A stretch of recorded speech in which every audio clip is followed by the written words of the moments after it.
So far, we've looked at members that are in tension, compression, and bending, and we've looked at those separately. However, in reality, you find that members are actually, you have got like a combination of these loadings, and this topic will introduce that. So here's an example of a force. So normally if we would be designing something like this, we'd maybe be looking at the force going through the center, but quite often either just through the actual shape of the like in this case an angle that we have, that our force is slightly off center, and our distance away from the center is an E. It's the E standing for eccentricity. So this is where we're looking at eccentric load. And then we've got our force. Now, really it's just looking at moments as force times distance. So we'd be looking at the moments about this point, force times by distance E, so it'll be F times by E. Here's like a real life scenario where we have a portal frame. So this could be B&Q, or it could be a factory. And then we've got a crane, gantry crane, so a bit like the structures lab. And that load itself, like in theory, it would be straight down through these columns. So if we were going to design these columns, we'd normally be looking at the force going right down the center of it. However, in reality, you need a little bit of a bracket and also a beam for your crane to move along. So therefore, your force is always slightly off the center of the actual column itself. So when we come to look at this column, we need to look at the actual force going down through the column, but also because this force is slightly on this side, there'll be a bit of a moment. So we've got our force times by our distance, this eccentric distance. So we start off with a very simple formula that you're all familiar with. Moment is force times by eccentric distance. So if you had a force just to the right of the axial center, it's the equivalent of taking the force down the middle plus a moment. And that's what we'll be doing. We'll be splitting this where we have a force off center. We'll put the force into the middle, and then we'll be applying a moment to cater for the eccentric distance. You've got these symbols here just representing moment. So you can imagine that this force, it'll be twisting the column this way. So there'll be a compression here, and there'll be a tension on this side because of the moment. If we were looking down on the top of the beam, so again we're saying that our force, it has an eccentric distance from being in the center. Like when we have to consider moments, your force could be it could actually be along the x-axis here. So it may be that it's just slightly twisting to the left-hand side. But if your force was slightly at the front of the column, then this would also be bending outwards. So you need to consider the force that's going through the center. You need to consider our moment across the x-axis. So this is our force F times by the distance A. And we've got AX, which is just showing that distance from the x-axis. And also we have to consider the moment about the y-axis. So it's again our force times by AY. Now you can imagine that the whole of the column is going to be in compression as it's pushing down onto this. So each of these corners are all going to be in compression. However, if you've got a force that's slightly on this side, it will still keep these sides in compression. However, because it's twisting away, it's creating a tension on this side.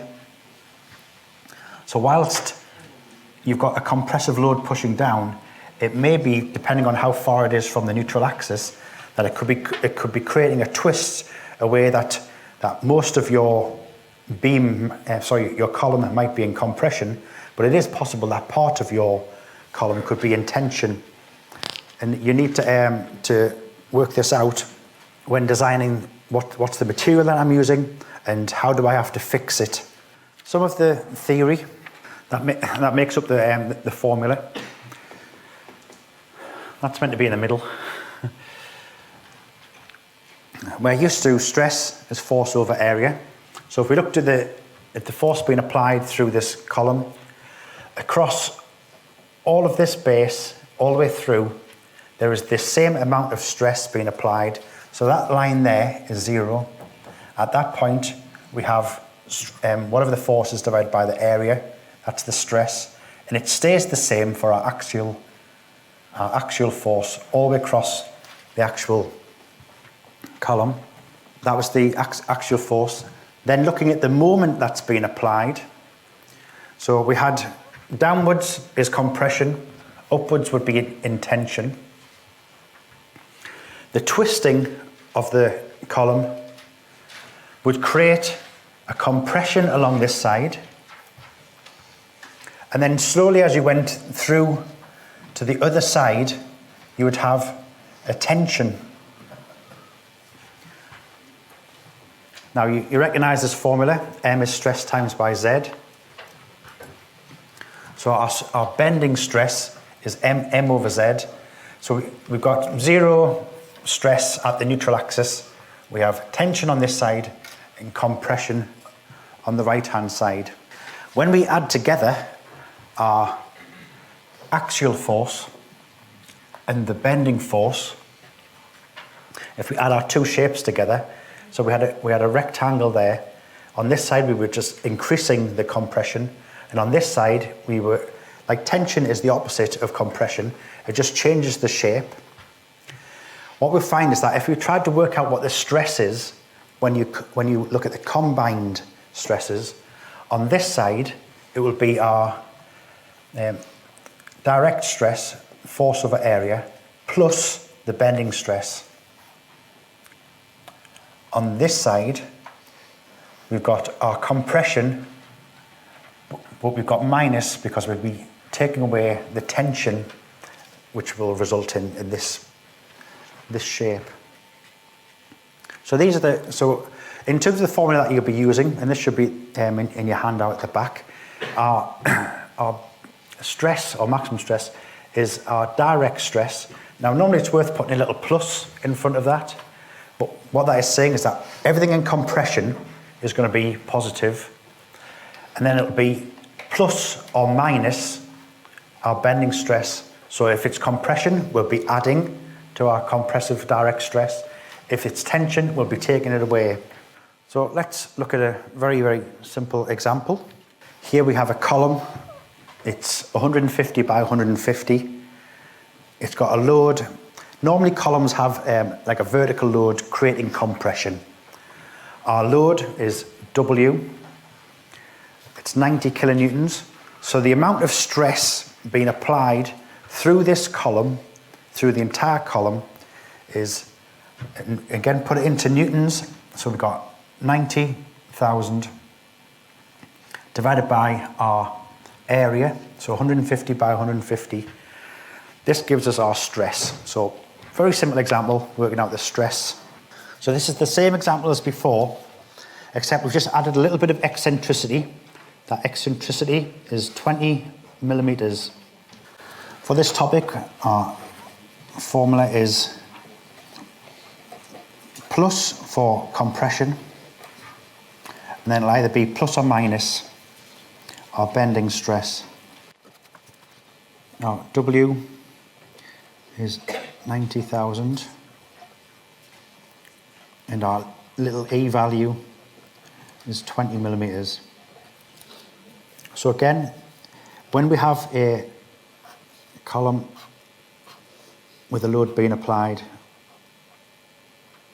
just off to the side, it's the equivalent of our direct stress plus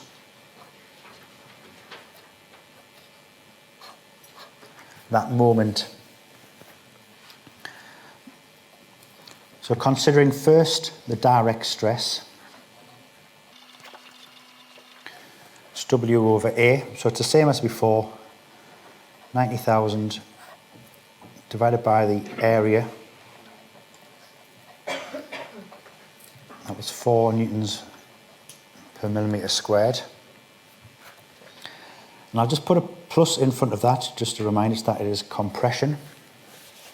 So if we were to draw this as a diagram, at points A and D, it comes down 4 Newton millimetre squared, and everywhere it is 4. So that represents the stress down through the column due to the direct stress. And then we've got our bending stress.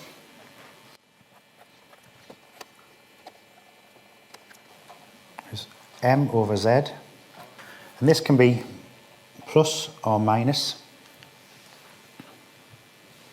And if we looked at the column itself,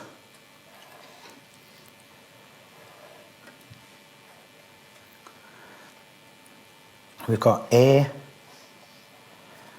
D on the left hand side. We've got BC on the right hand side of the column. So again, this is like a square. Because of that load just on the right hand side, it'll actually lean across. So there'll be a compression on this side and a tension on this side. So our compression would be positive and our tension would be negative.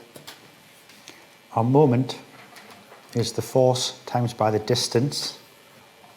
We've got 90,000 times by 20 millimetres. It's 1.8 times 10 to the 6. Then we've got our Z value. Now, if this was like an I or H shape,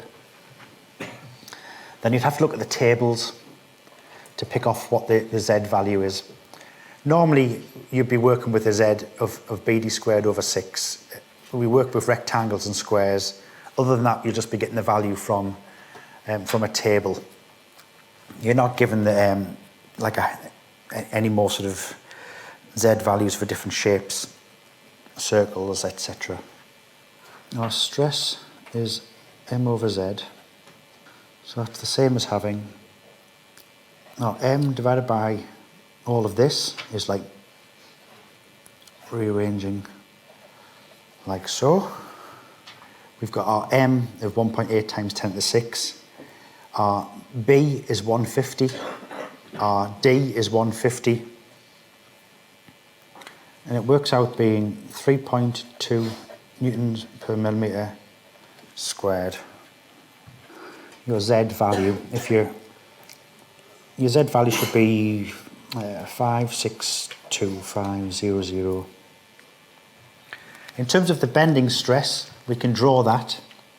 So that again is 0 stress across our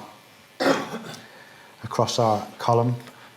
The direct stress, it's 4 being applied across all, but along our BC, there will be 3.2 compression added to our 4, so it'll be 4 plus 3.2. Then as you go all the way through to the other side, like where you're passing the neutral axis, you're passing through 0. So that'll be in compression. And at the AD side, AD, we have 3.2 also, and that's tension. And that will be minus. So what we have is we've got negative above this line 0, and we've got positive for compression. If we add these two shapes together, like you don't have to do this like within the exam, but a lot of the books cover it. So we have our direct stress, we've got some compression, positive, and then we've got minus 3.2. So you got 4 plus minus 3.2, that will give us 0.8. And you'll find that you'll end up with a shape looking like this, where the whole stress shape is below below zero, so the whole thing is in compression.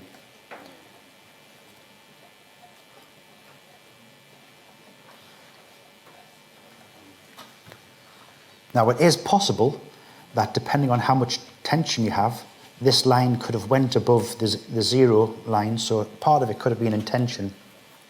So at the AD, our stress at the AD side is our W over A plus M over Z. Sorry, it's not, it's minus. Plus WA minus M over Z, which is 4. Take away 3.2, which is 0.8. And on our BC side, the stress at BC is our direct force plus our bending force, 4 plus 3.2. Very, very simple calculations. Seems a long-winded way to actually get to the answer. When you come to do the calcs, you'll get through them much faster. You know, you don't have to draw all of these stress diagrams out. But when we come to choose a material, we need a material that can cope purely in compression.